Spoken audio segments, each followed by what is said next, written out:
Hay quienes dicen que como es arriba, no es abajo.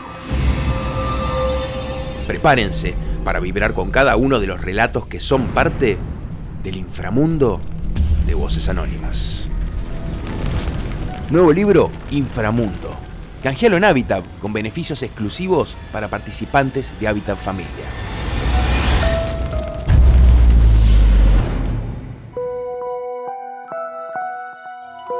La tradición oral argentina es rica en leyendas urbanas, mitos y relatos espeluznantes.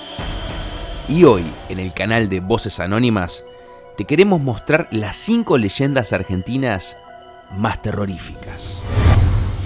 Si estás solo en tu casa, te recomiendo que apagues las luces de la habitación, que subas el volumen lo más alto que puedas y que te ajustes el cinturón, porque este será un viaje que sin lugar a dudas nunca olvidarás.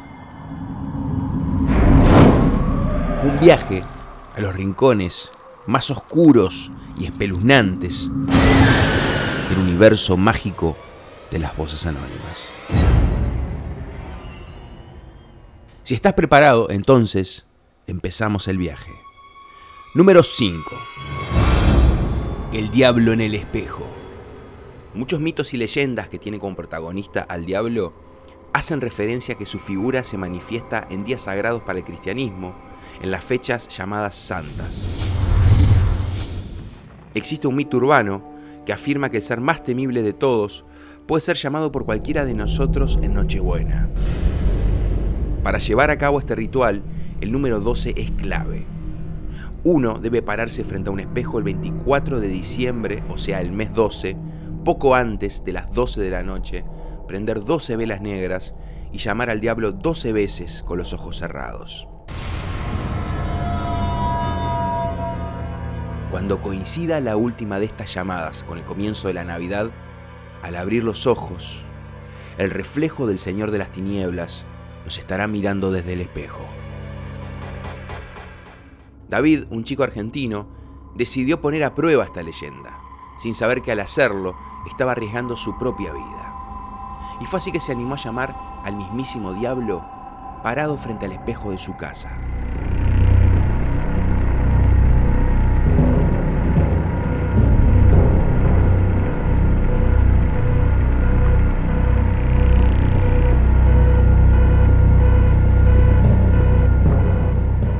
Fue así que al llegar el día indicado, el 24 de diciembre, y cuando solo quedaban unos pocos minutos para la medianoche, David se escabulló de su familia, se encerró en el baño de su casa, prendió las 12 velas negras, apagó la luz eléctrica y se paró delante del espejo. Supo que aquel era el umbral entre hacerlo y no hacerlo. Aquella era la última oportunidad que tenía de echarse atrás, de ir a la mesa familiar y brindar como todos los años. Pero el chico decidió no dar el brazo a torcer.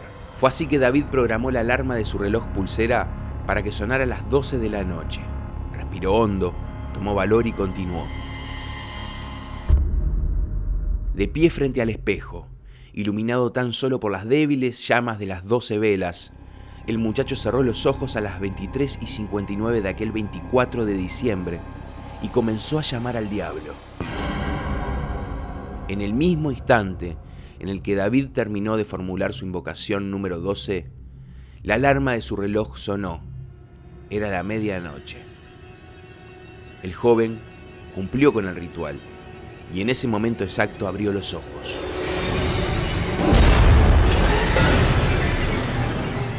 Y entonces lo vio. El diablo estaba parado detrás de él. La espeluznante visión duró tan solo un segundo, porque inmediatamente las 12 velas se apagaron. El saber que estaba completamente a oscuras con el mismísimo diablo fue demasiado para David. Ni su mente ni su alma soportaron semejante terror, y el muchacho se desmayó. Cuando los familiares lo encontraron a David, seguía inconsciente, por lo que lo llevaron de urgencia a un hospital. Allí se enteraron de que el joven había sufrido un paro cardíaco. Finalmente, David terminó recuperando la conciencia y su corazón volvió a funcionar normalmente, pero él ya no es el mismo. Su vida se transformó en una pesadilla. El muchacho no tuvo ni una duda.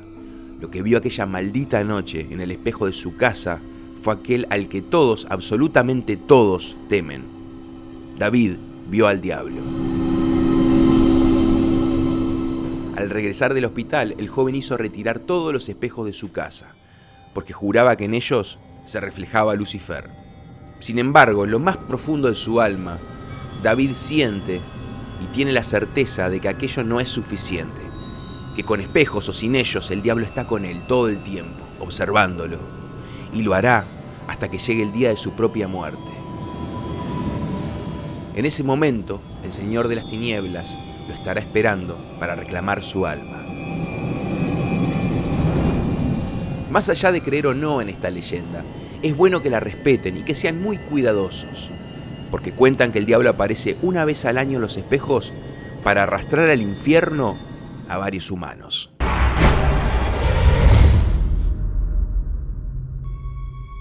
Número 4. El último taxi. Varios años atrás, un periódico del barrio Chacarita dio a luz el extraño caso de Felipa Osperato. Se trataba de una mujer de unos 40 años que encontraron muerta de un paro cardiorrespiratorio en el interior del cementerio, recostada contra la tumba de su madre. Cuentan que la tarde anterior a su muerte, doña Felipa había ido al cementerio a visitar la tumba de su madre, cosa que hacía con mucha frecuencia. Como siempre, cambió las flores porque las anteriores estaban marchitas, apoyó una de sus manos sobre la lápida a modo de saludo y luego comenzó a hablar suavemente junto al lecho de la difunta, como si todavía estuviera con vida y pudiera escucharla.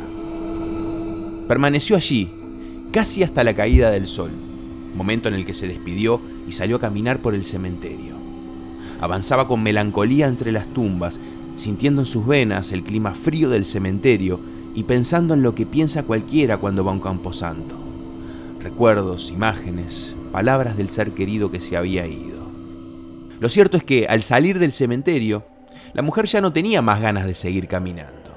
La parada de ómnibus estaba apenas a unas pocas cuadras de allí, pero aún así decidió tomarse un taxi.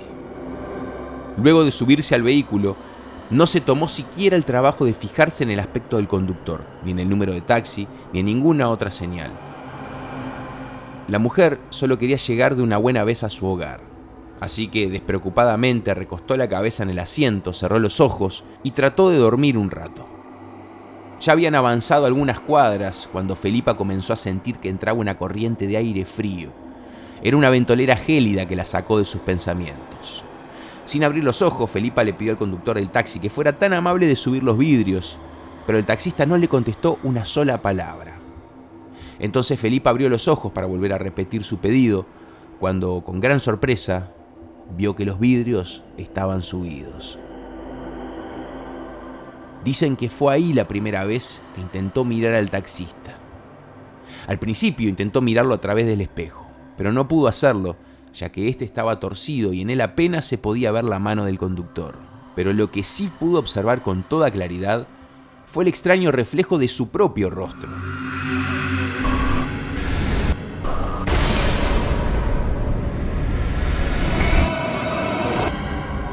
Felipa, atónita del espanto, hipnotizada por la visión, gritó tan fuerte como pudo. Y entonces, para su sorpresa, vio que en el espejo esa cadavérica mujer también gritaba. Eso fue la confirmación de sus más atroces temores. Aquella mujer que se veía en el espejo, parecida a un fantasma de ultratumba, era en realidad ella misma, que de un momento para el otro y sin darse cuenta, había pasado del mundo de los vivos al mundo de los muertos. Asustada, Felipa intentó abrir la puerta del taxi para arrojarse de él en plena marcha, tratando de escapar. Pero para su sorpresa, se dio cuenta de que el taxi estaba estacionado en el mismo lugar en el que ella misma lo había tomado, parado junto a la puerta del cementerio de la Chacarita, como si nunca se hubiera alejado de allí. El taxista se dio media vuelta, la miró directamente a los ojos y le dijo: Bueno, señora, hemos llegado a destino. Le pido por favor que se baje del taxi. La mujer, sumida en una especie de trance, descendió como un sonámbulo del taxi y comenzó a sentir una serie de voces que agitaban su mente. Eran las voces de los muertos que descansaban en el cementerio, que la llamaban, dándole la bienvenida. Felipa, Felipa, Felipa, Felipa. Entonces, Felipa comenzó a dirigirse hacia la que sería su última morada. Se sentía muy serena, extraordinariamente tranquila. A la mañana siguiente, como explicaba la noticia en el periódico, el cuerpo de la mujer fue encontrado muerto sobre la tumba de su madre. Hoy en día, hay personas que cuando salen del cementerio de la Chacarita y ven un taxi, se preguntan si no podrían ser protagonistas de esta historia. Otros tratan de imaginarse cómo sería el recorrido del mismo, y otros, por las dudas, prefieren caminar. Mientras tanto, el taxi sigue estacionado por allí, esperando un nuevo pasajero al que le ha reservado un asiento de preferencia para un viaje junto a las voces anónimas.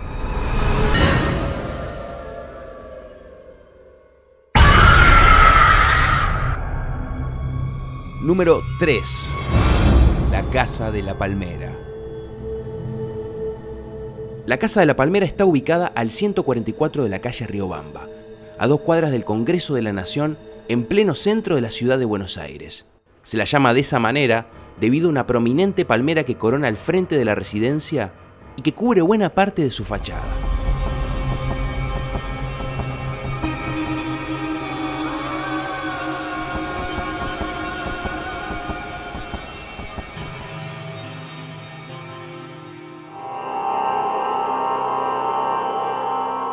En el año 1900, la viuda de Galcerán, como popularmente se la conocía, se instaló en su nuevo hogar con sus 6 hijos, 5 varones y una niña.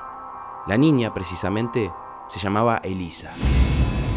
La viuda de Galcerán era una mujer millonaria, así que sus hijos nunca tuvieron necesidad de trabajar y pudieron dedicarse de lleno al estudio. La única hija mujer, Elisa, además de ser muy responsable con sus quehaceres, era muy religiosa y asistía diariamente a las misas que se llevaban a cabo en la parroquia de Nuestra Señora de Valvanera, situada a pocas cuadras de la casa. Sin embargo, sus 5 hermanos siguieron un rumbo muy diferente.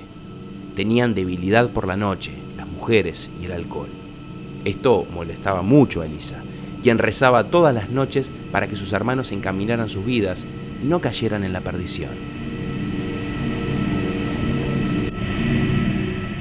Al crecer, Elisa comenzó a trabajar como taquígrafa en el Congreso de la Nación, ejerciendo sus tareas con suma responsabilidad y dedicación, hasta que las cosas comenzaron a cambiar en la vida de los Galcerán a raíz del fallecimiento de Catalina Espinosa de Galcerán, la madre de los 6 muchachos. Sus hijos quedaron devastados ante la triste noticia, pues amaban mucho a su madre, a tal punto que decidieron clausurar su habitación y dejarla tal como estaba antes de su fallecimiento, sin tocar absolutamente nada, como una especie de museo o santuario. Luego de la muerte de su querida madre, los 6 hermanos siguieron habitando la residencia de la Palmera. Pero como los varones no querían cargar con las responsabilidades de la casa, dejaron todas las tareas del hogar a cargo de su hermana. Esto no le gustó nada a Elisa, sumado al hecho que, a partir de ese momento, la historia de la familia empezó a tornarse tan oscura como la noche misma.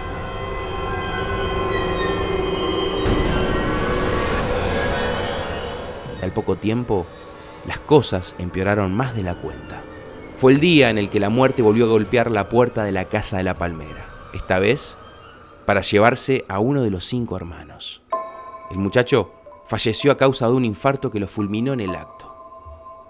Luego de enterrar sus restos y de recibir el pésame de los familiares, cuando los hijos de la familia Galcerán se encontraban a solas, tuvieron una charla íntima en la que Elisa propuso algo impactante.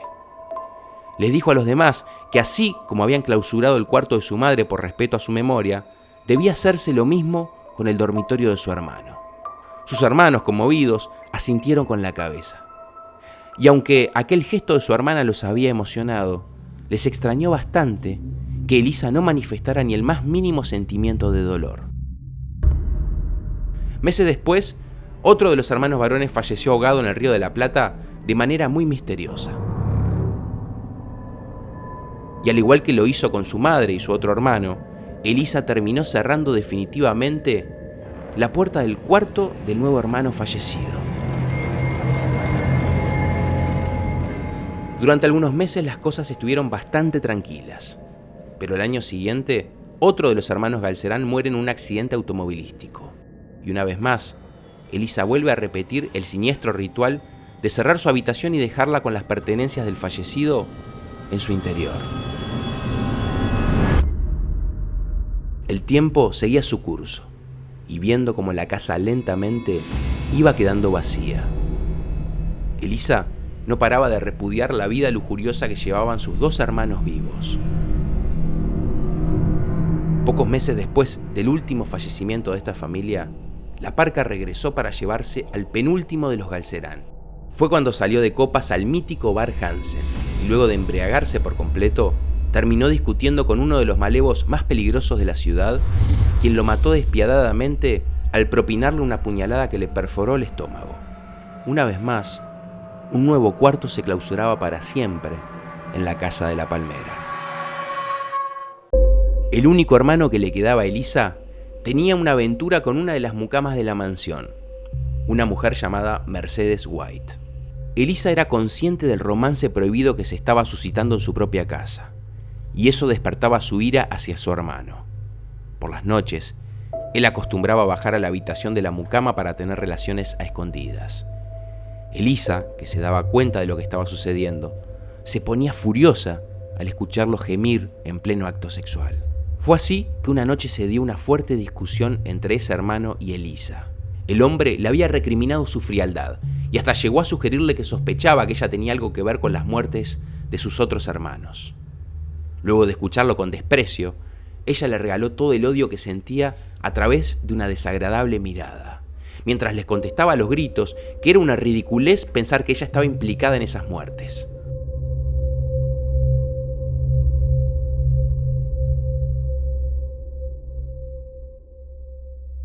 Una vez finalizada la discusión, el hombre subió a su dormitorio y cerró la puerta con un fuerte golpe que retumbó en toda la casa. Al día siguiente, él y la mucama aparecieron muertos. Los dos cuerpos fueron encontrados en la cama de la mucama, completamente desnudos.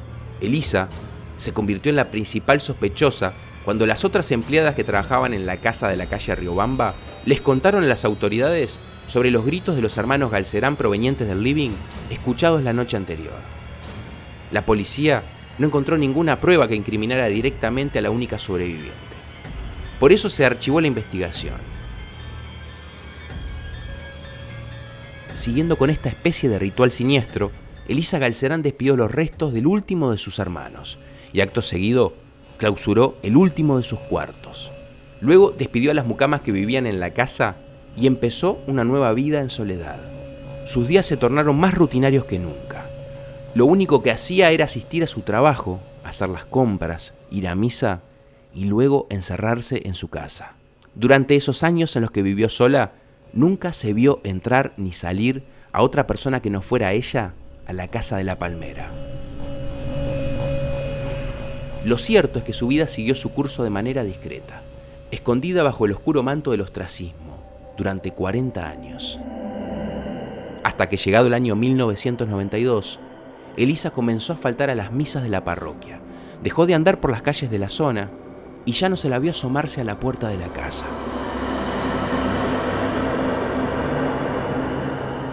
El párroco, bastante preocupado por la situación, fue hasta la casa de la Palmera con un feligrés médico para asegurarse de que todo estuviera bien.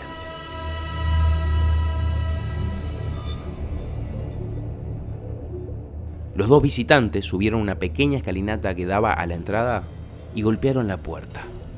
Nadie contestó. Esperaron un rato y al ver que no había señales de movimiento en el interior de la casa, probaron a abrir el pestillo. Para su sorpresa, la puerta estaba abierta.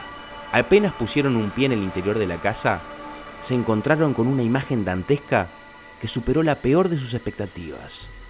La casa no solo se encontraba en un estado de abandono total, sino que las luces no funcionaban, una nube de polvo flotaba en el ambiente y además reinaba un hedor insoportable. En ese instante, descubrieron varias ratas muertas en el piso y pensaron que ese era el motivo de aquel olor nauseabundo tan penetrante. Los dos hombres se acercaron a la escalera principal de la residencia para subir a las habitaciones principales, pero cuando estaban a punto de subir el primer escalón, se llevaron otra sorpresa. Sobre la baranda de la escalera se posaba una espesa capa de polvo. El cura se acercó para observar de cerca y comprobó que la gruesa capa de polvo que cubría la baranda no presentaba huellas. Esto lo llevó a deducir que Elisa no había subido a la segunda planta durante muchos años. Solo quedaba un lugar por investigar: el sótano.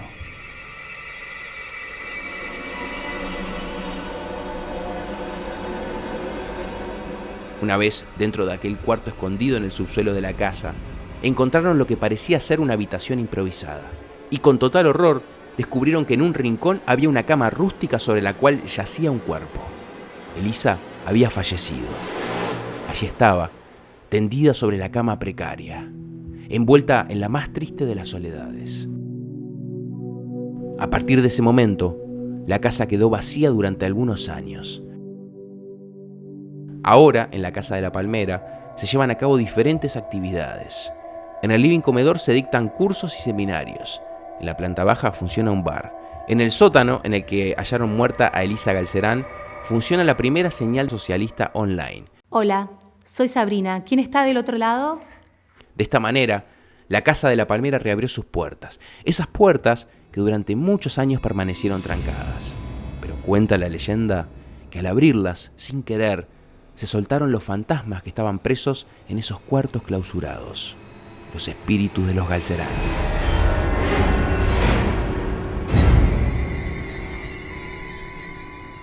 Hay quienes creen que fue por eso que Elisa terminó recluida en el sótano, luego de cerrar todas las habitaciones con los fantasmas de sus hermanos y el de su propia madre adentro.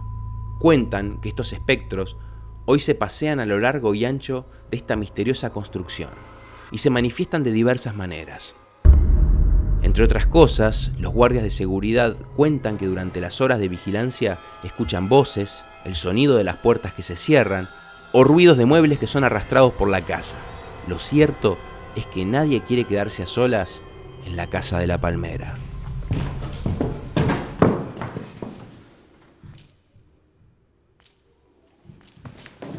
Acá hay alguien. Llamemos a la policía.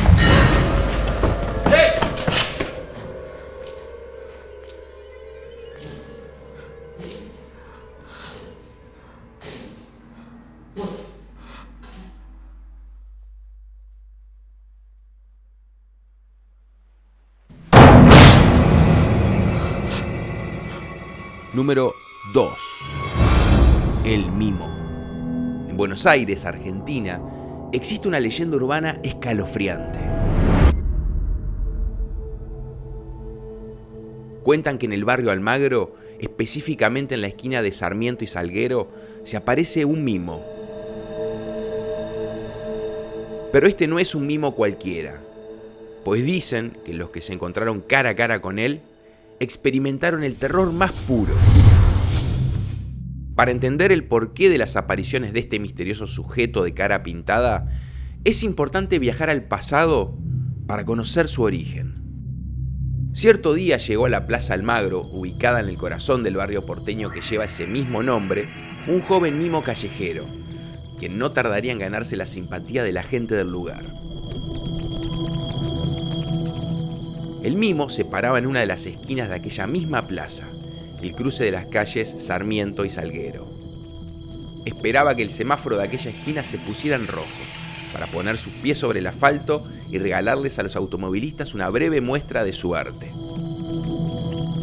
La rutina del joven culminaba segundos antes de que la luz virara al amarillo, dejándose el tiempo suficiente como para pasar con su mano extendida entre los conductores, buscando a los que quisieran premiar su performance con una mínima suma de dinero. Todo iba muy bien en esta esquina de Almagro, pero llegó una noche en la que todo salió muy mal. Aquella noche el joven se encontraba desarrollando su show como de costumbre, frente a unos pocos vehículos detenidos, los que tal vez se trataban de su último público de la jornada, cuando de pronto apareció un auto a toda velocidad cuyo conductor, indiferente a la luz roja del semáforo, no frenó en ningún momento y cruzó Sarmiento y Salguero, atropellando al mimo a mitad de su acto. El terrible impacto hizo volar al desconcertado artista por los aires. Su cuerpo terminó tendido sobre el asfalto, destrozado. El cuadro era dantesco. Miembros descoyuntados, fracturas expuestas y el rostro, aquel rostro tan cuidado del mimo, aún con restos de maquillaje, totalmente deshecho. La boca abierta antinaturalmente, con la quijada casi arrancada de cuajo, parecía haber sumido a esta joven víctima en un grito tan atroz y sangriento como eterno. Ese fue el trágico final del mimo, pero a su vez consistió en el nacimiento de su leyenda urbana. Y esto fue así porque muchas de las personas que luego de la tragedia se detenían con su auto en el semáforo de aquella esquina, terminaban convirtiéndose sin quererlo en protagonistas de algunas experiencias aterradoras e inexplicables.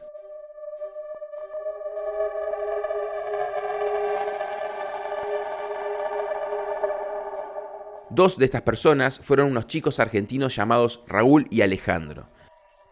Cierta noche estos dos amigos detuvieron su auto en la esquina de Sarmiento y Salguero sin saber que allí presenciarían algo que los marcaría para siempre.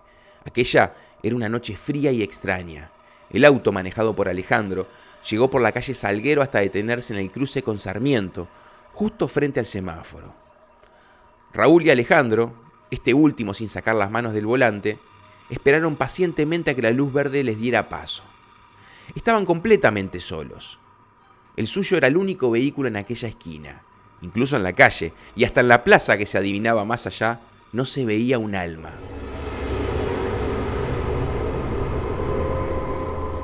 A Raúl esto lo empezaba a incomodar. Presentía como que algo estaba por ocurrir, algo para lo que ni ellos ni nadie estaba preparado. Raúl, ganado por los nervios, observó a Alejandro como si en el semblante de su amigo encontrara una explicación. Luego miró por el parabrisas y finalmente dirigió su vista a través del vidrio cerrado de su ventanilla.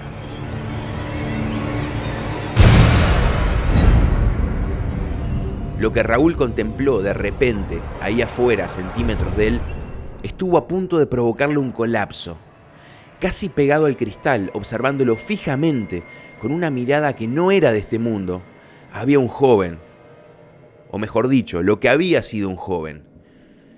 Estaba con el rostro totalmente destrozado, y lo peor eran sus ojos, esos dos globos oculares desteñidos, vidriosos como los de un muerto, que los estudiaban y a la vez miraban en el interior del auto como buscando algo. Alejandro logró apartar la mirada de aquel ser de pesadillas. Tomó la palanca de cambios, puso primera y el auto dejó aquella esquina a toda velocidad. Manejaron durante horas sin rumbo alguno, como buscando el camino que los devolviera a la cordura, a la normalidad, el camino que les ayudara a olvidar aquel horroroso rostro. Pero ni siquiera el paso del tiempo hizo desaparecer el miedo que sentían estos dos amigos. Ellos necesitaban una respuesta a la atroz experiencia que habían vivido en aquella esquina, así que volvieron al Magro para encontrarla. Una vez allí, los habitantes del barrio les contaron los orígenes de aquel nefasto personaje y su conocida leyenda urbana. Fue así como Raúl y Alejandro descubrieron que habían tenido un encuentro cercano con un mimo sobrenatural, un ser que es capaz de provocar el terror hasta en los más valientes. Raúl y Alejandro ahora lo sabían. Ellos, como tantos otros, habían visto al espectro de aquel mimo. Un espectro que se aparece por las noches en la esquina que lo vio morir y lo hace en el desastroso estado en el que lo dejó aquel impiadoso automovilista. Dicen aquellos que conocen la leyenda que el mimo desde más allá está buscando a su asesino. El mimo anhela su venganza. Lo cierto es que Raúl y Alejandro jamás volvieron a pasar durante la noche por la esquina de Sarmiento y Salguero. Si bien esos dos amigos saben que no es a ellos a quien busca el mimo, igualmente prefieren no encontrárselo.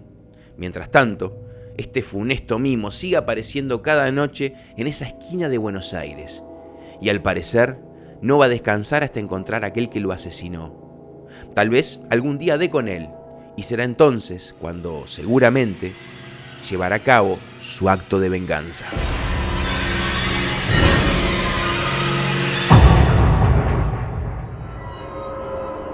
Antes de dar paso al número 1, quiero hacer una mención especial a relatos que no fueron parte de esta lista, pero que sin lugar a dudas merecen ser destacados. Tal es el caso del Gran Hotel Viena, en Córdoba. El familiar. Cita con la muerte. El intruso.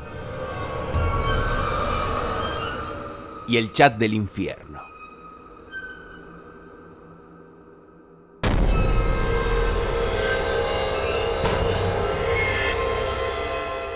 Ahora sí, solo resta pasar al primer lugar. Así que ponte cómodo, estés donde estés, prepárate bien, porque se viene una historia que seguramente te dejará marcado. Y esta noche difícilmente podrás conciliar el sueño. Número 1. La niña del carrusel.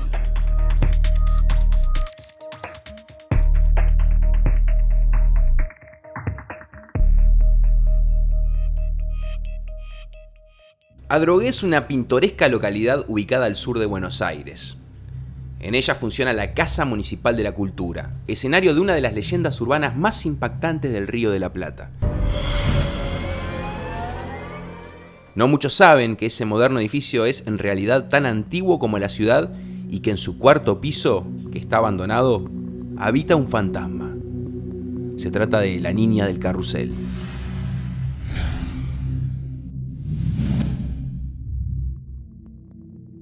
Algunos años atrás, en este mismo lugar en el que hoy se encuentra la Casa de la Cultura, existió un shopping, el Adrogué Plaza Shopping. Uno de los lugares más visitados del centro comercial era el cuarto piso, donde estaba situada la sala de juegos infantiles, un espacio mágico poblado de entretenimientos que estimulaban la alegría y la fantasía de los niños. En este parque había un carrusel que generaba mucha expectativa entre el público y estaba lleno de gente de forma permanente. Sin lugar a dudas, el carrusel era la atracción más popular. Pero un día del año 1996, el destino quiso que en medio de una multitud se produjera una descarga que terminó alcanzando a una niña y la fulminó, matándola en el acto. Y no solo eso, sino que además la descarga eléctrica provocó un incendio que, si bien no cobró víctimas, causó graves estragos en el cuarto piso. Las pericias forenses revelaron que la causa del accidente fue un cortocircuito eléctrico que se originó debido a un problema de mantenimiento del mecanismo.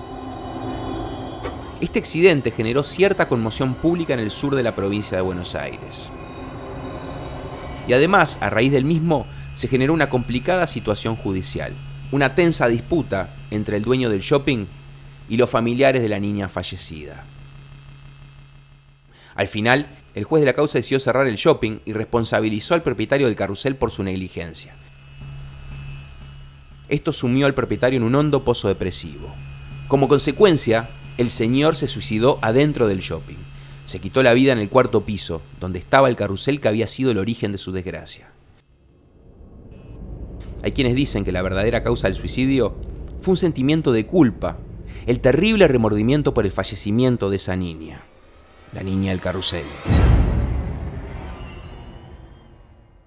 Unos años después, la municipalidad de Almirante Brown compró ese predio y alzó allí lo que hoy es la Casa Municipal de la Cultura, en el número 1224 de la calle Esteban Adrogué. En los 3 primeros niveles y en el subsuelo hay cada día un atractivo diferente y se generan distintos tipos de actividades para todos los gustos.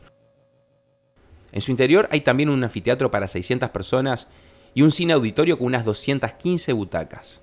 Pero el cuarto piso, misteriosamente, durante mucho tiempo permaneció en desuso, casi igual a como quedó luego del incendio. En este lugar permanecían las huellas del fuego, las paredes negras y quemadas, y hasta los restos del motor del carrusel.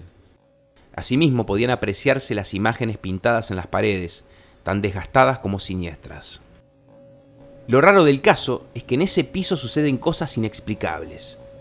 En su mayoría, los testimonios involucran la presencia del fantasma de la niña que murió en el carrusel. Uno de los casos más extraños tuvo como protagonista a una funcionaria llamada Ivana Skok. Ivana tomó varias fotografías de la Casa de la Cultura, pero al descargarlas en su computadora se llevó una gran sorpresa. Fue en una de las fotos del cuarto piso abandonado. En la fotografía aparecía una niña.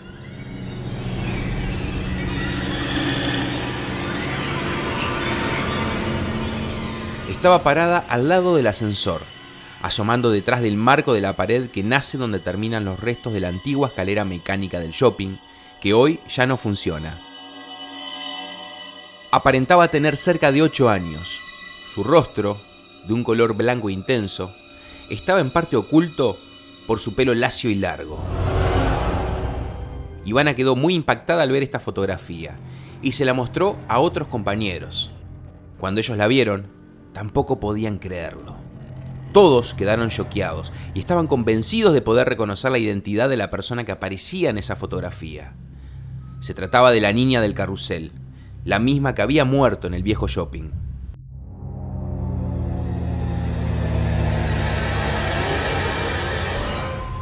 Entre los funcionarios que vieron la fotografía, el primero que la reconoció fue Guillermo Valenzuela, un joven que trabajaba como guardia de seguridad por las noches y que ya se había visto envuelto en una situación sobrenatural.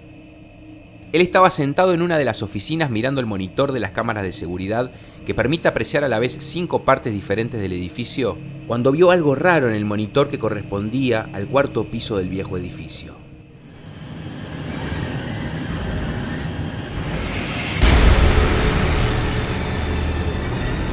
Se trataba de una niña que estaba en el sector de los juegos infantiles, parada más precisamente en la zona donde estaba el carrusel. Guillermo, boquiabierto, no podía creer lo que estaba viendo. ¿De dónde había salido esa niña? Así que tomó una linterna, salió corriendo hacia el pasillo, subió apurado las escaleras rumbo al cuarto piso, tratando de llegar lo más rápido posible. Sin embargo, cuando arribó por fin al lugar, se llevó una gran sorpresa. No había nadie. La niña había desaparecido. Pero esta no fue la única experiencia anormal que tuvo Guillermo Valenzuela. Otra noche común y corriente, haciendo su ronda de rutina y hablando con tranquilidad por handy con su compañero, oyó un fuerte ruido que llegaba desde el cuarto piso, como si una montaña de sillas se hubiera desplomado. Guillermo se asustó al escuchar ese sonido, pero era su obligación averiguar qué estaba pasando. Así que se dirigió con decisión hacia ese sector, subiendo las escaleras mientras alumbraba con su linterna.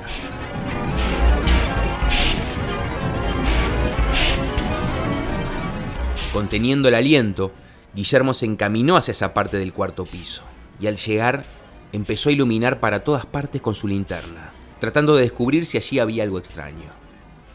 Lo raro que allí no había sillas ni otros objetos que pudieran ser arrojados y producir aquel ruido. El ambiente se encontraba desolado. Pero en determinado momento, Guillermo detectó una figura que casi lo mató de un infarto. Se trataba de una niña, la misma que había visto en la cámara, parada inmóvil contra uno de los rincones. En un acto reflejo, Guillermo apuntó de nuevo con su linterna hacia donde había visto la niña, aunque no pudo ver nada.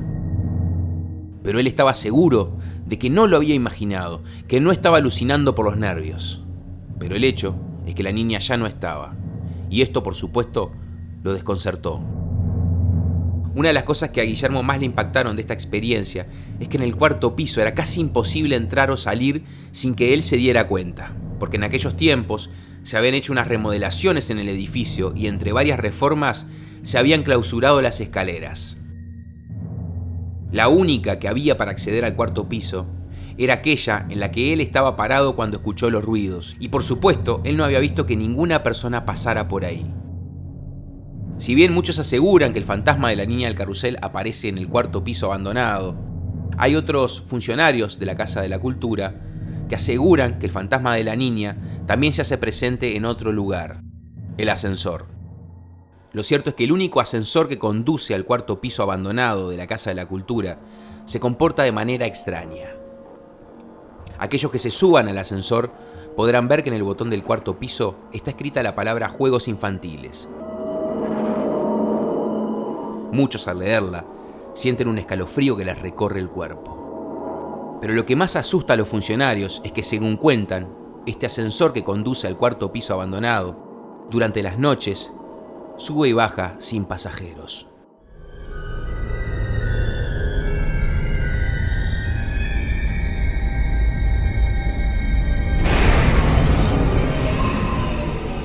Los mejores testigos de este fenómeno son los funcionarios y los guardias de seguridad de la Casa de la Cultura. Como el ascensor está formado por blindex de cristal, desde afuera uno puede darse cuenta si está funcionando o no el ascensor, y además puede darse cuenta si hay alguien adentro. Es así como muchos han visto subir o bajar el ascensor absolutamente vacío y sin que se hubiera hecho nada para que se moviera. Como pueden ver, muchos misterios giran alrededor de esta historia.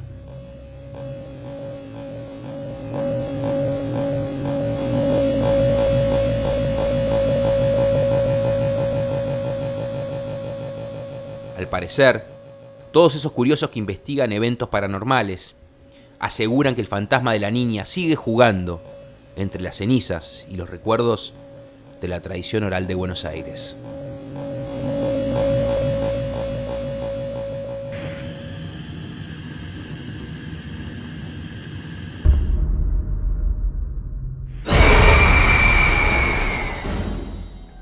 ¿Y tú qué crees?